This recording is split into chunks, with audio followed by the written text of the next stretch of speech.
Welcome to the tutorial on installing Ceasefire CCRM on your Android phone. Open the Play Store on your Android phone. On the search bar, type Ceasefire CCRM UK and search. In search results you will see CCRM UK app by Ceasefire. Click Install. Once installation is complete, tap on Open and give necessary permissions, storage, location, etc., to the app. These permissions are required for smooth functioning of the app. Your data will remain completely secure.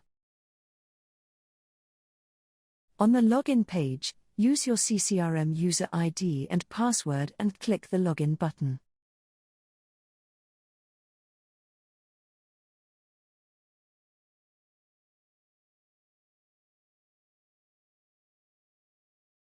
Thank you for taking the tutorial.